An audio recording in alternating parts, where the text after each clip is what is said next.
Dave Chamberlin is our speaker this hour. Dave holds a BS from the University of Phoenix and an MBS from the Bear Valley Bible Institute of Denver. He's a former missionary in New Zealand.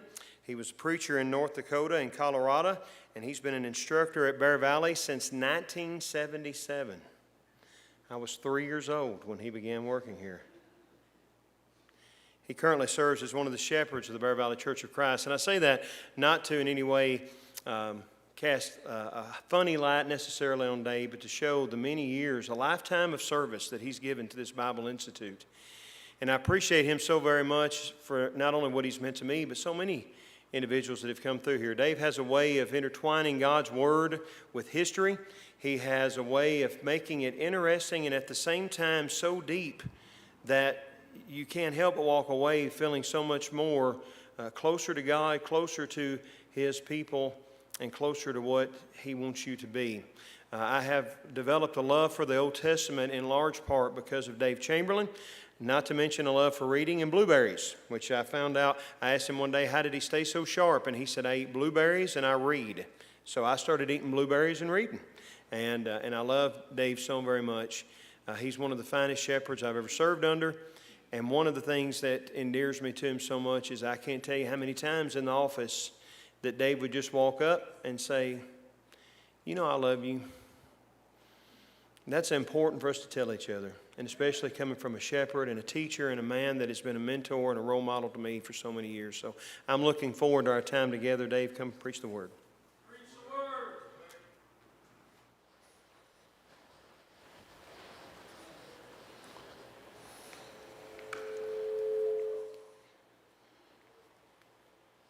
The time is 1719. It's the trial of Israel Hands. And you may say, what in the world does Israel Hands have to do with the lesson today? Israel Hands was Edward Teach's second in command, a fellow that you know by the name of Blackbeard. And Israel Hands had been captured by the Royal Navy, and he was standing trial in Williamsburg, Virginia, and the trial was not going well at all. Skipping to a few years ago, my family and I and our oldest son and his wife and his 4 children were in Williamsburg seeing the sights, and we took in the play that depicted that trial of Israel Hands. I'm saying all of this because I want you to understand that as we study the Revelation, and we're going to be looking to Revelation, we need to always keep in mind the historical context of the writing. And the historical context is, would you please take your shoes off and put your sandals on, because we're stepping back in time. And how well you step back in time determines how much you're going to get out of the material that's found throughout the pages of both the Old Testament and the New Testament. So take this historical context.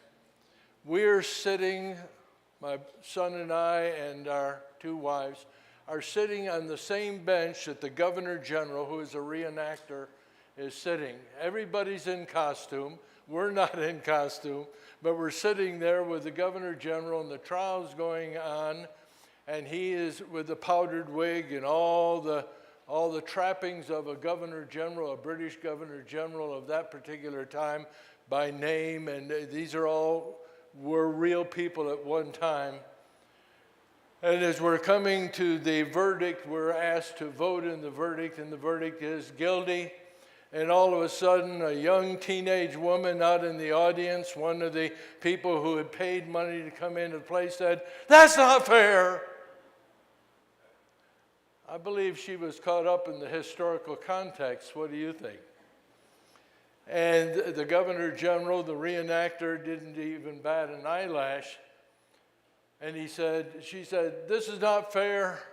You've taken away his freedom of speech, and you've taken away this, and you've taken away that." And it's all very contemporary things that we would really go after in this day and age and concerning our law. And he very calmly said, "Young lady, this is British maritime law of 17 19. There's the historical context. Another time in the same trip that we were taking, and this is a little bit more personal, we were at Gettysburg. And at Gettysburg, we were listening to a reenactor who was portraying a physician who had lived at that particular time.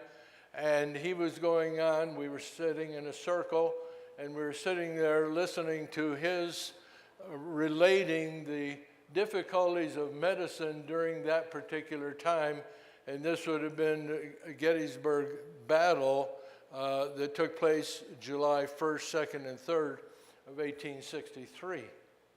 And he was talking about the difficulties of surgery and the difficulties of infection and gangrene and the number of amputations that they had to take. And he's talking about both Union boys and Confederate boys and the tragedy of all of it. And all of a sudden, my wife is crying. She's caught up in the historical context. And it stopped everything. And he said, "Madam," he said, "I didn't mean to make you cry." But she was caught up in the historical context. Now, what you need to do is you need to get caught up in the historical context, and especially as we're going to be looking at Revelation 6 and verse 17. And keep in mind that as we look at the Revelation, the writing that is produced there must have meaning for the people to whom it's written. And the problem of the Revelation is not the problem of the Revelation in and of itself, but it's a problem of writers who are trying to make money by selling books, and they decide because the Revelation is difficult to understand, they're just going to make it whatever they want to make it. And that is so wrong, so terrible, and they miss the historical context. It must have meaning for the people to whom it is written. It doesn't matter what writing you find in the Old Testament or the New Testament, it must have meaning for the people to whom it is written. And so Revelation 6, verse 17, an interesting question is proposed if you turn to that particular passage. And it just simply says, "For the great day of their wrath has come, and who is able to stand?" Who is able to stand? So this is an interesting question that is proposed by the writer of the book concerning a great future calamity that has been revealed to him. And as he's relating it, he notes the difficulty of the times and the tribulation. And he is one who is already noted back in Revelation 1 and verse 9 that he is a part of the tribulation and the kingdom that he writes, "John, your brother and fellow partaker in the tribulation and kingdom and perseverance which are in Jesus." And so tribulation and perseverance are a part of the difficulty of the particular time. And it says, and it continues on in Revelation 1 verse 9, that he was on the island called Patmos because of the word of God and the testimony of Jesus. So it would seem from an investigation of Revelation 6 and verse 17 that the writer himself is the one who cries out, we don't know for sure, who cries out as a result of the information that is revealed in the breaking forth of the sixth seal of Revelation 6 verses 12 through 17. In the Revelation, when you come to who is able to open the seals, the cry goes out, and the only one that is found, the only one who is worthy is the lion lamb, the lamb who is standing as if slain, and that's Jesus Christ, who is the resurrected Christ, and he's able to open those seals, and they reveal the destiny of the church. You remember the four horsemen of the first four seals, and then we come down to Revelation 6, verse 9, and we note the souls under the altar, and the souls under the altar are crying out, how long, and they're very specific in what they're asking for. And they say, the souls of those who had been slain because of the word of God and because of the testimony which they had maintained. And they cried out, verse 10, with a loud voice saying, how long, Lord, holy and true, wilt thou refrain from judging and avenging our blood on those who dwell on the earth? And that ought to be a good indication to you and to me that when we die, these souls under the altar have gone immediately to be with the Lord. They're in conversation with God immediately. And it sort of gives a little bit of new meaning or a little bit of added meaning to the passage of Luke 16 of Lazarus and the rich man, where Lazarus is taken by the Lord or by angels, and they take him to the very bosom of Abraham. And the bosom of Abraham would carry with the idea of reclining at meal, a perfect thought for fellowship. You don't find a better thought in Hebrew terminology for fellowship than reclining at meal. And so he's leaning against the bosom of Abraham, and he's in a right relationship with deity. And so that ought to be an encouragement to each of us that we look at Revelation 6. And so as we look at Revelation 6 and we come down to verse 12, it says, "And I looked, and he broke the sixth seal, and there was a great earthquake, and the sun became black as sackcloth." And this is end of the world terminology. And end of the world terminology is used throughout the Old Testament and even in the New Testament, especially in an apocalyptic writing like the Revelation. End of the world terminology is used of judgments in time. And the reason why that is if you're a Jew and you were walking away from Jerusalem and you were going off into Babylonian captivity, as you walked away and you looked back and you saw the fires of Jerusalem and you knew that the temple was set on fire and that the walls were being torn down, that would be for you the end of the world. End of the world. We just don't understand that. And then we look at the historical context, and we've got to get back into their sandals and understand how they would feel about things like that. End of the world terminology.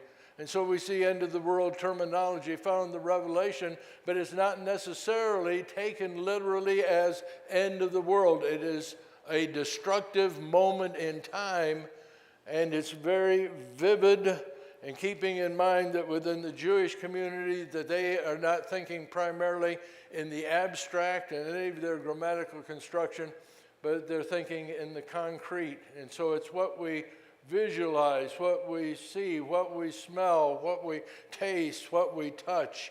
That's all within that concrete thought process of the Jewish community. And you need to work back into that, because we come from Western European backgrounds where everything is, not everything, but much of what we are involved in is found in the abstract. But theirs is very concrete. And so here we have this terminology that's found in Revelation 6. And the stars of the sky, verse 13, fell to the earth as a fig tree casts its unripe figs when shaken by a great wind. And the sky was split apart like a scroll when it is rolled up. And every mountain and island were moved out of their places.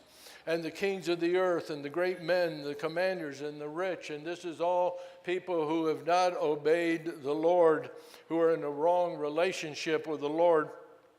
And the rich and the strong and every slave and free man hid themselves in the caves and among the rocks of the mountains. And they said to the mountains and to the rocks, "Fall on us and hide us from the presence of him who sits on the throne and from the wrath of the Lamb. For the great day of their wrath, this is the wrath of God coming upon the unrighteous." This is a separation of the righteous from the unrighteous. And the cry goes out in verse 17. We're not sure. It would seem possible that it's John himself who's just absolutely horrified at the vision that he has, and he cries out, "Who is able to stand? Who is able to stand?" And is anybody able to stand? And John just doesn't know. And then we get into chapter 7, and we find out who can stand. The word stand that is found in Revelation 6, verse 17 is a word that can simply mean to stand or standings, found 31 times in the New Testament. And the context of all of this, verses 12 through 17, indicates that it is inconceivable that anyone is able to withstand the force of God's physical judgment upon an ungodly persecuting power of the time. And the ungodly persecuting power of the time is the Roman Empire. Now that's what the Revelation is all about. Now as we led up to the Revelation, we would have studied the book of Daniel. And in studying the book of Daniel, we would find, especially beginning with chapter 2, where we see the great statue that is being revealed unto Nebuchadnezzar, the Babylonian, by Daniel, we would find that the last part of that figure deals with the feet, partly of clay and partly of iron, and the shattering of the feet by a stone cut out without hands. And we see the establishment of the kingdom in Daniel 2, verse 44, and that has great meaning for us.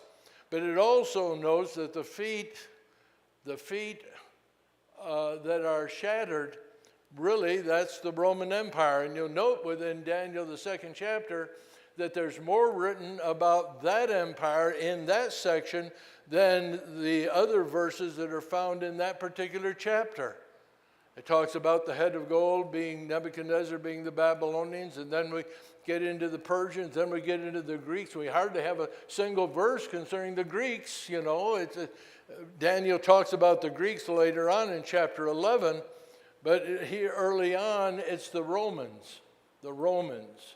And when we get through chapter 11 and start getting into chapter 12, it's talking about the Romans and what the Romans are going to do. And the Romans become the key figure, and that's because they are the key persecuting power as found in the Revelation. So get back into the historical context of all of this. And what we find here in Revelation 7 is an answer to who can stand. After this, I saw 4 angels standing on the 4 corners of the earth, holding back the 4 winds of heaven so that no wind should blow on the earth or on the sea. That's destructive power from God right there in very figurative terminology. And saw another angel ascending from the rising of the sun, having the seal of the living God, and he cried out with a loud voice to the 4 angels to whom it was granted to harm the earth and the sea, saying, do not harm the earth or the sea or the trees until we have sealed the bondservants of our God on their foreheads.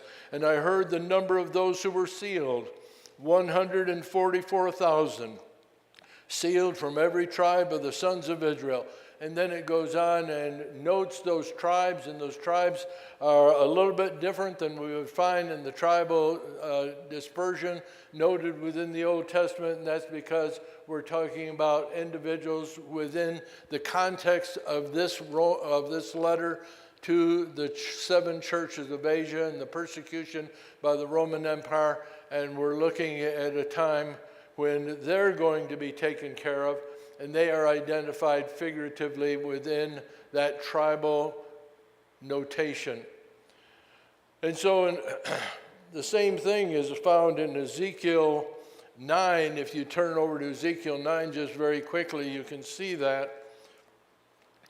And this is a different situation, different time, but we're looking at the city of Jerusalem, and we're looking at a destruction of the city of Jerusalem.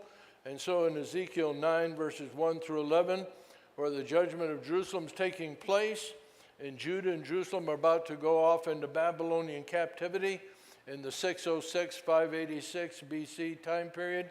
And God's care for his own is signified by a mark on the forehead, just like the righteous of Revelation 7, verse 3. And you can read that in the judgment against Jerusalem in chapter 9, verses 1 through 11. And it says, then he cried out in my hearing with a loud voice, saying, draw near, O executioners of the city, each with his destroying weapon in his hand. And behold, 6 men came from the direction of the upper gate, which faces north, each with his shattering weapon in his hand. Among them was a certain man clothed in linen, with a writing case at his loins. And they went and stood beside a bronze altar. Then the glory of God of Israel went up from the cherub on which it had been to the threshold of the temple. And he called the men clothed in linen, whose loins were right in case. And he said, verse 4, the Lord said to him, go through the midst of the city, even in the midst of Jerusalem, and put a mark on the foreheads of the men who sigh and groan over all the abominations. There's the righteous noted there with a very interesting notation. And so the righteous are able to stand in regard to the cataclysmic judgment that God unleashes upon the ungodly persecutor of Ezekiel's day and also of John's day. And so God is going to take care of it. So when we're looking at all of this and we're keeping the idea of who is able to stand, it is not necessary for physical protection. That's not just naturally God's preservation that we are preserved physically, but God preserves us. God takes care of us for those who elect to serve him as faithful children. Now, we've known in history of some stands that have taken place, some famous stands, and there are physical stands that are noted. In 1836, of course, there's a physical stand in a Catholic mission in Texas, and it brought about, of course, remember the Alamo and all of that stand that took place. And a last stand is defined as a military situation in which a body of troops holds a defensive position in the face of overwhelming and virtually insurmountable odds. And so when we look at Ephesians 6, verses 10 through 13, we see that the Christian of today is a member of the church militant because we are to put on the full armor of God. Ephesians 6, verses 10 through 13 says, finally be strong in the Lord and in the strength of his might, put on the full armor of God that you may be able to stand firm.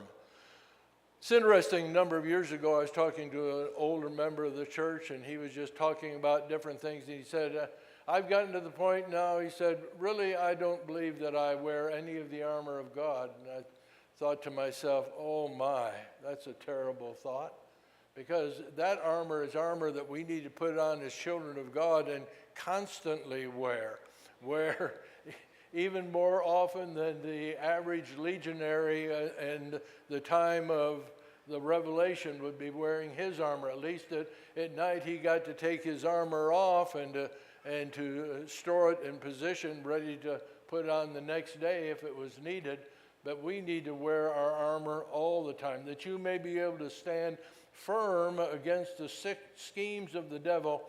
For our struggle is not against flesh and blood, but against the rulers, against the powers, against the world forces of this darkness, against the spiritual forces of wickedness in the heavenly places. Therefore, take up the full armor of God, that you may be able to resist in the evil day, and having done everything, to remain firm. Ephesians 6, verses 10 through 13. But we think of a number of last stands or a number of stands that took place, and we're always awed by the heroics of the moment. And we have something that, of course, is happening right now in our time, and that's the Ukraine, nation of the Ukraine standing up against the Russians, and the number of heroic stories that we have heard from all of that. As historians discuss famous last stands, there's one that certainly makes the number one spot. The only problem that occurs with history, especially ancient history, is that the older the event, the more the amount of myth one attaches to it. Nevertheless, the number one last stand takes place in 480 BC. Involves a king who is well known to students of God's word. He's a Persian king. His name is found in the Bible as Ahasuerus, and he is the husband of Esther. And most historians know him by the Greek name that the Greeks gave him, and that's Xerxes, or Xerxes the Great. Outside of the Bible, he's accumulated a lot of bad press, primarily because of most of the ancient writings were written by Greeks and not Persians, and so they don't have much nice to say about him.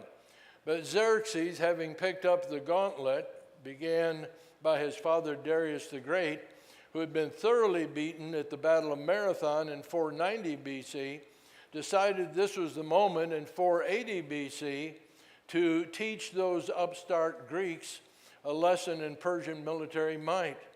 From the Persian point of view, the Battle of Marathon was an uncomfortable setback suffered in a minor divisional action, but for the Greeks it was of tremendous psychological importance to discover for the first time that they could confront a Persian army and win.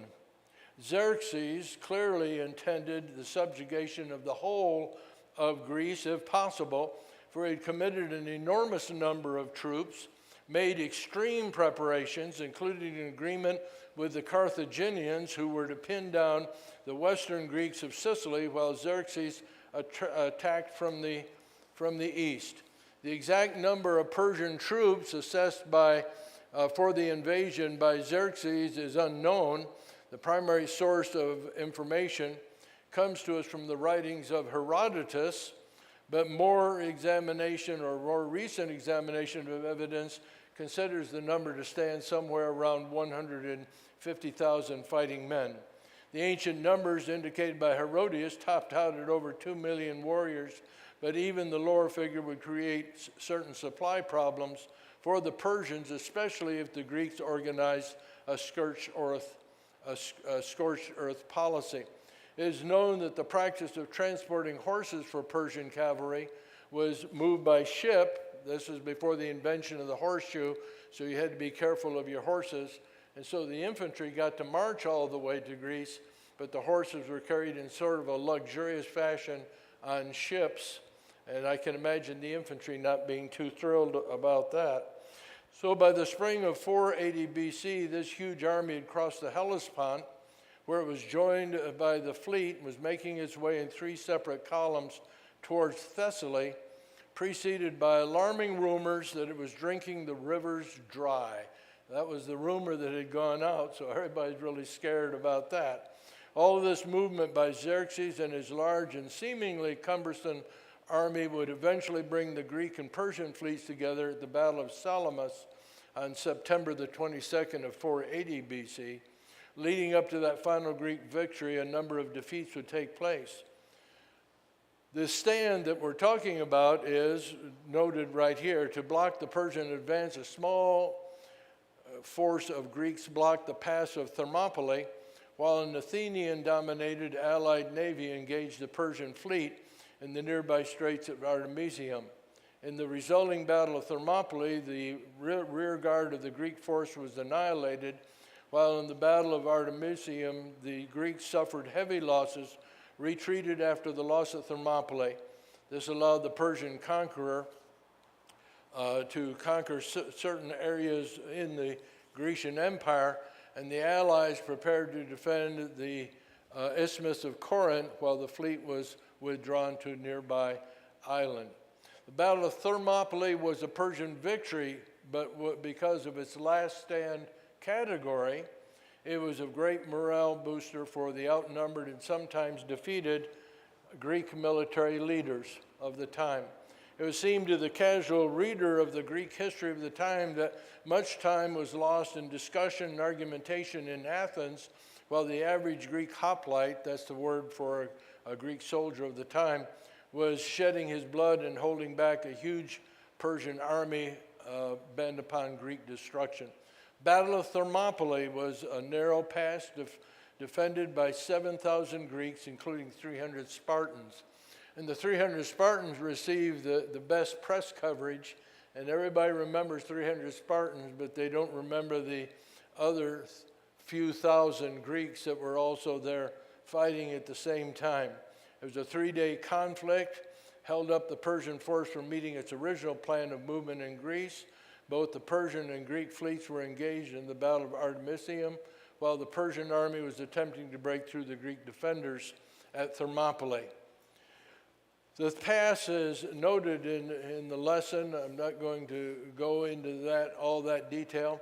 For the next 3 days, the Spartans and some 7,000 other Greeks held off the Persian army of 70,000 plus fighting men.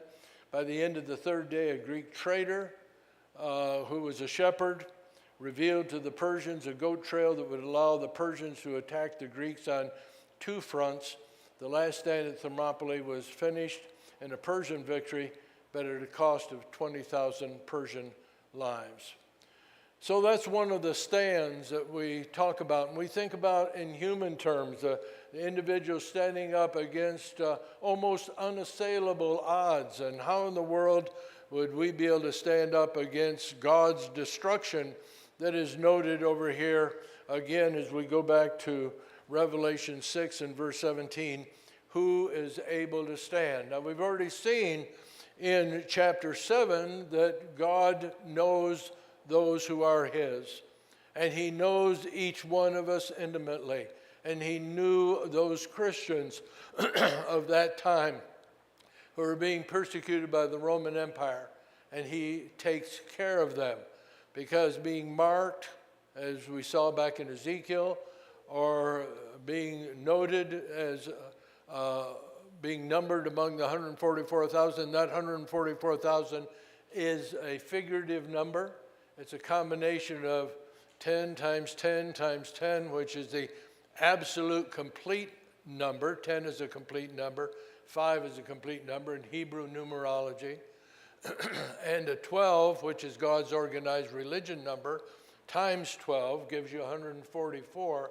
So the whole point of that notation in chapter 7 of the Revelation is all who will be saved will be saved. Just no doubt about it at all. And so who is able to stand? Those who are marked by God, those who are noted by God, those who have turned to God and are holding on to God, clinging to God, and that is a good lesson for us today. Now, we keep in mind that the Revelation is written during the time, I believe, during the time of the Flavian dynasty of the Roman Empire, among the Roman emperors, and that would be Vespasian, and then his son Titus, and then his other son Domitian. And it's in that time frame, which is the 96-98 time frame. We'll not get back into why I don't believe the 69 time frame, but there's ample proof that this is the time that it would be written, and it fits the history of the time. We can go back and take a look at the Flavian family line, and we can listen to Josephus Flavius. Josephus was a Hebrew general who, during the revolt that began in 66 in the Promised Land, in a fight against Roman oppression that the Romans put down very quickly. Josephus changed sides real fast and became an advisor to the Romans, and was always considered a traitor by the Jewish community, but his writing has continued down to this day, and you can look at it. And he does a good job concerning things of his day and time, but I doubt that he does a good job on many other things. Another battle that is the last stand is the Battle of Agincourt in October 25th of 1415, and that's the battle of We Be Brothers, the Shakespearean thought that became a well-known line in a series of films. This was a 3-hour battle that resulted in a victory of French knighthood. Supposedly that was going to be the case because they so well outnumbered.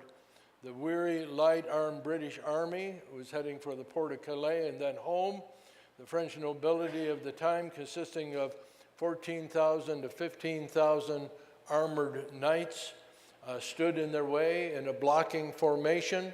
And during the night, Henry V, who was the leader of that band of British infantry and archers trying to make their way back to Great Britain. He moved his archers forward, and with the combination of the English longbow, which was a 6-foot bow, and loosing a 3-foot arrow, and the arrows containing a point called the bodkin point, which was an armor-piercing point, virtually unhorsed the French knighthood as they made their charge. The French never considered that a farmer had already plowed the whole area between themselves and the British before he got there, and it rained that whole night before the battle.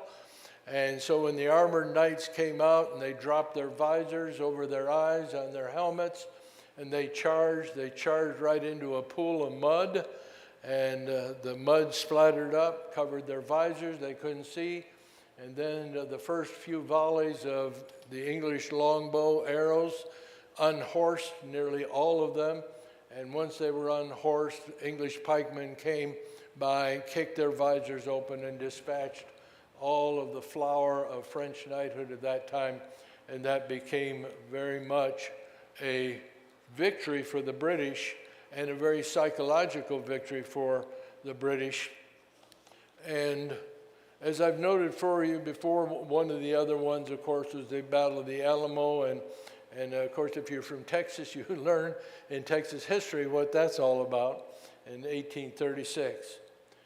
But if we look at biblical stands that are just, it's almost insurmountable, the stand that we would look at would be the last stand in the arena of a conflict where the battle was won, not by necessarily just a few, but one.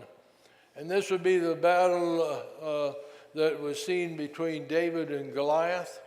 And it looks like when we first see the battle that's going to take place between David and Goliath, and certainly to everyone who is there, that it's going to be a terrible disaster for the Israelites of the time.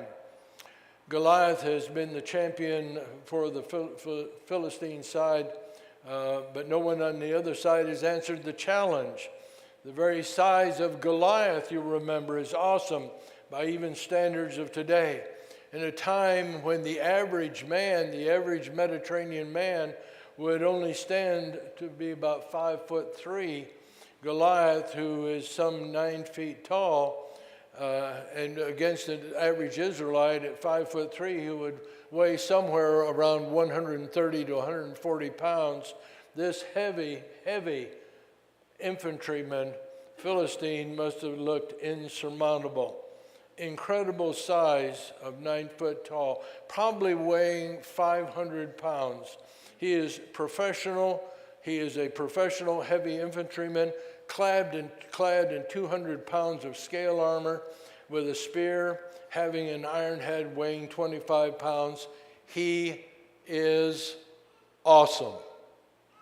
God's word tells us how David came on the scene quickly to resolve the problem in 1 Samuel 17, verses 45 through 47. Then David said to the Philistine, "You came to me with sword and a spear and a javelin, but I come to you in the name of the Lord of hosts, the God of the armies of Israel, whom you have taunted. This day the Lord will deliver you up into my hands, and I will strike you down and remove your head from you. And I will give the dead bodies of the army of the Philistines this day to the birds of the sky and the wild beasts of the earth, that all the earth may know that there is a God in Israel, and that all the assembly may know that the Lord does not deliver by sword or by spear, for the battle is the Lord's, and he will give you into our hands." We all know the rest of the account. A sling, a stone, David running to meet Goliath, the stone in flight. Goliath is dead. How long was the battle? It'd be measured in seconds. Who is able to stand? The context of Revelation 6:17 indicates that those of Revelation 7 are the ones who are sealed by God, who are the ones who overcome, because they are the church militant, standing firm for God no matter the circumstances of life. We would do well to remember the words of Hebrews 3, verses 13 and 14. But encourage one another day after day, as long as it is still called today, lest any one of you be hardened by the deceitfulness of sin. For we have become partakers of Christ if we hold fast the beginning of our assurance until the end. And so the whole point of all of this thought and thought of the days past is take a stand, hold fast, don't give up. God knows who you are. God will take care of you. Cling to him, and the answer is found in all of that.